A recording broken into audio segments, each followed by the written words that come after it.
ओम।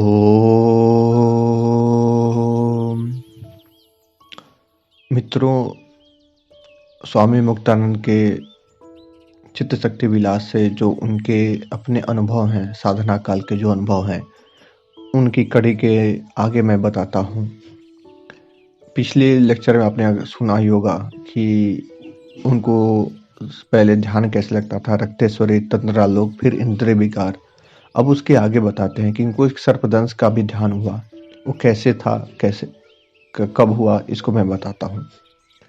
वो कहते हैं कि एक दिन प्रातःकाल रक्त श्वेत कृष्णेश्वरी के बीच ध्यान स्थिर होते ही महा अंधकार मैं नगर देखा। न जाने मैं उस नगर में अंदर कहाँ तक चला गया। जाते जाते बहुत दूर निकल गया। अंत तक जाते जाते उस ज्योति में स्थित दृश्य वेग में बदल गया। पूर्व की रक्त श्वेत कृष्णेश्वरी को देखते देखते मैं अपने कोई घने जंगल में पाया। मैं एक झाड़ के नीचे बैठा हुआ था।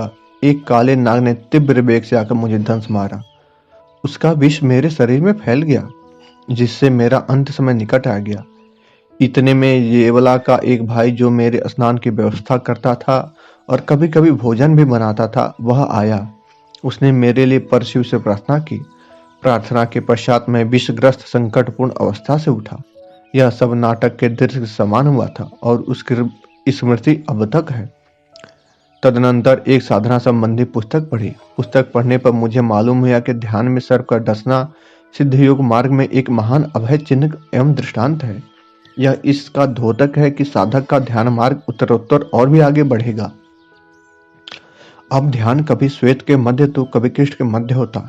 कृष्ण के मध्य में ही मैं श्रीशैल आदि पर्वत, वहां की बड़ी बड़ी गुहाएं और उन गुहाओं में स्थित ऋषियों को ध्यान में स्थित देखा। कभी कभी गिरनार पर्वत की कंदराओं में कई प्रकार के भिन्न भिन्न प्रकाश दिखता और जिधर भी देखता रक्त नील पीत मिश्रित एक सुंदर ज्योति का प्रकाश दिखाई देता। उस दिव्य तेज की प्रभा से मुझे वहां सब कुछ दिखता था। सर्पदंश के अनंतर 3-4 दिन बाद मैंने नागलोक देखा। चारों तरफ नाग ही नाग। उनके लिए हर तरफ पुष्पवन बने हुए थे। वे नील तेज युक्त थे। वहां एक अत्यंत तेजोमय बड़े नाग को देखा। ऐसे अनेक दृश्य, अनेक नगर चित्त में प्रकट होते और आनंद देते। ध्यान भंग होने पर मैं शांत भाव से रहता। अब दिन प्रतिदिन मन भी शांत होता चला। ज्योतियां जागृत अवस्था में भी दिखने लगी। मैं जब गुरु भाव में पूर्ण होता तब जागृति में और व्यवहार दशा में भी तीनों ज्योतियों को सामने देखता। अब तो आनंद की बाढ़ बढ़ती गई। ध्यान में भी रक्त श्वेत कृष्णेश्वरी और जागृति में भी। यदि बगीचे के किसी भाग में फिरने जाता तो वहां ज्योतियां दिखती। मैं जहां भी देखता वहां ज्योतियां चमकने लगती। बड़ा आश्चर्य होने लगा कि यह क्या दशा है। नागराज के दंश से में क्या जादू था। संभवतः उन्नत के पथ पर अग्रसर करने के लिए नागेश्वर ने अनुग्रह किया था। अब मेरे कर्णों के बाह्य कर्ण गोलाकों में पीड़ा होने लगी। पीड़ा बहुत तेज होती पर थोड़े समय में मिट भी जाती। मेरी आंखों के बिंदु फिरते ही रहते। आंखों के ऊपर की पलक ऊपर और नीचे की नीचे रह जाती। पलकें झपकती नहीं थी। 2 घंटे तक ऐसा ही रहता। आंखें बड़ी बड़ी दिखने लगती। उनको देखकर लोग आपस में कहते कि बाबा आज क्रुद्ध नजर आ रहे हैं। न जाने क्यों मैं सबको बड़ी बड़ी आंखों से देखता था। और जब शांत हो जाता तो लोग मुझे आकर कहते कि बाबा आप गर्म लगते हैं। मैं सहज में उत्तर देता, मैं न गर्म हूं न नरम, अस्तु। ऐसा होते होते एक तरफ सारे अंगों में नाड़ियों के विचित्र कार्य, दूसरी तरफ ध्यान के अनंत अनुभूतियां और साधना का पूरा पूरा प्रयत्न, ऐसा मेरा कार्य चला। अब मैं ध्यान में चंद्रलोक जाने लगा। चंद्रलोक सत्य है। वहां एक ही उम्र के लोग रहते हैं। वहां एक उद्यान में पुष्पाच्छादित मार्ग से बहुत से स्त्री पुरुष आते जाते देखा। सभी जवान, सभी निरोगी। लेकिन मैं किनारे बैठे बैठे उद्यान को देखता रहा। वहां का सूर्य का ताप नहीं था। सौम्य मृदु प्रकाश फैला हुआ था। वहां वर्षा और धूप दोनों नहीं है, ऐसा मुझे वहां की नजर देखकर अनुमान हुआ। वहां मकान सोने चांदी से निर्मित थे। वहां बड़े बूढ़े नहीं दिखे। आगे स्वामी मुक्तानंद नरक और यमराज के दर्शन के बारे में अपने अनुभव बताते हैं। वो बताते हैं कि ऐसे ही कुछ दिन बीते बड़ी मस्ती के साथ। फिर कृष्ण ध्यान होने लगा। एक बार एक लोक देखा जो अति ही मलिन था। सिद्ध विद्यार्थी सावधानी से इस प्रसंग का पठन करें। उस दिन ध्यान को बैठते ही बड़े वेग से मेरा सारा शरीर हिलने लगा, वैसे ही जैसे किसी में भूत या देवता का संचार होने पर होता है। इस अवस्था में मैंने ध्यान में देखा कि मैं दूर चला जा रहा हूँ। कहाँ और कैसे जा रहा था यह मालूम नहीं था। मैं आसन पर बैठा था, पर ध्यानावस्था में जिस प्रदेश में पहुंचा वह नरक से भरा हुआ अत्यंत मलिन स्थान था। मैं अपने को मलिनता के मध्य स्थित पाया। मैं होश में हूँ। मुक्तानंद कहता है, सिद्ध विद्यार्थियों सावधानी से इसको पढ़ो। जहां भी मैं देखता नरक दिखाई देता। न जाने इतनी टट्टी का संग्रह यहाँ कितने युगों में हुआ होगा। जैसे महाबलेश्वर के मध्य में मैं किसी भी पॉइंट पर चढ़ के देखता हूँ तो चारों तरफ पहाड़ ही पहाड़ दिखते हैं, वैसे ही वहां चारों ओर मल ही मल दिखा। मानो वर्षों से उसे वहां पर जमा किया जा रहा हो। वहां दूर जाने पर उसमें मेरे पैर धंसने लगे। चारों ओर दूषित गंध आ रही थी। उल्टी करने की इच्छा होने लगी। सिर फिरने लगा। उस स्थान पर सड़कें कच्ची थी, पानी कम था, वह भी नरक से मिश्रित। स्त्री पुरुष कम दिखाई दे रहे थे और जो भी थे वे वस्त्रहीन थे। कुछ स्त्री पुरुष मल के ढेरों पर बैठे हुए थे, खिन्न और कुरूप। यह सब देखकर बड़ी घृणा हुई। बड़े कष्ट से आगे बढ़ने का प्रयास किया।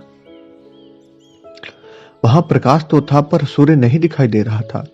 साधक गण मेरे इस अनुभव को याद रखें। इस स्थान पर आकर मेरा सारा तेज नष्ट हो गया। बहुत परिश्रम से बाहर निकलने का मार्ग ढूंढा, पर वह भी मल से भरा हुआ था। यहाँ आकर सूखे मल का एक पहाड़ देखा। इस पर स्त्री पुरुष बैठे हुए थे। सब कुछ आश्चर्यपूर्ण था। इसके पश्चात मैं एक दूसरे लोक में प्रविष्ट हुआ, जिसमें फल फूलों से लदे हुए वन तथा अनेक प्रकार के गाय, बैल, घोड़े आदि पशु थे। वहां मैंने कुछ मनुष्य देखे जिनकी लंबाई लगभग 20 फुट थी। वर्ण श्याम था, बड़े बड़े दांत थे और वे सब हाथ में लगभग 6 फुट के चमकते हुए कटार धारण किए हुए थे। उनके पास बड़े बड़े अंकुश थे। किसी ने रेशमी वस्त्र धारण किया था, किसी ने चर्म तो किसी ने सादा वस्त्र।